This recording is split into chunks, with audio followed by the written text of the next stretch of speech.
یوں تو ہر انسان کی زندگی کا مقصد اللہ تعالیٰ کی عبادت کرنا ہے، مگر نوجوان کی عبادت کا اللہ کے ہاں ایک خاص مقام ہے۔ جب ایک نوجوان آدمی اللہ کی بارگاہ میں سجدہ ریز ہوتا ہے تو اس کی کیا قدر و قیمت ہے۔ حدیث شریف میں آتا ہے کہ جب کسی قوم کی حالت کو دیکھتے ہوئے اللہ تعالیٰ ان پر عذاب نازل فرماتے ہیں اور وہ عذاب ان کے اتنا قریب آ چکا ہوتا ہے کہ وہ ان کے گھروں کی چھتوں تک پہنچ جاتا ہے، لیکن پھر سحری کا وقت ہوتا ہے، ایک نوجوان اٹھتا ہے اور وضو کرتا ہے اور اپنے رب کی بارگاہ میں سجدہ ریز ہوتا ہے تو اللہ تعالیٰ فوراً اس عذاب کو واپس لے لیتے ہیں۔ تو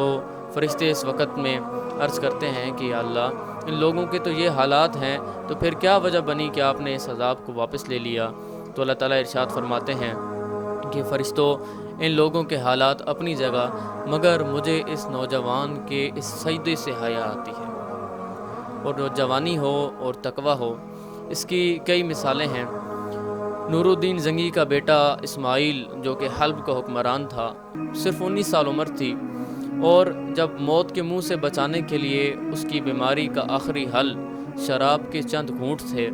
اور علماء نے اس کے جائز ہونے کا فتویٰ بھی دے دیا تھا، لیکن اس 19 سالہ جوان نے یہ کہہ کر موت کو گلے سے لگا لیا کہ میں نہیں یہ چاہتا کہ میری رب کے بارگاہ میں اس حالت میں حاضری ہو کہ میرے منہ سے شراب کی بو آ رہی ہو۔ تو مولا روم نے بھی کیا خوب فرمایا اس کے بارے میں کہ در جوانی توبہ کردن شیوہ پیغمبری، کہ جوانی کے اندر اللہ سے لو لگا لینا یہ پیغمبروں کا شیوہ ہے۔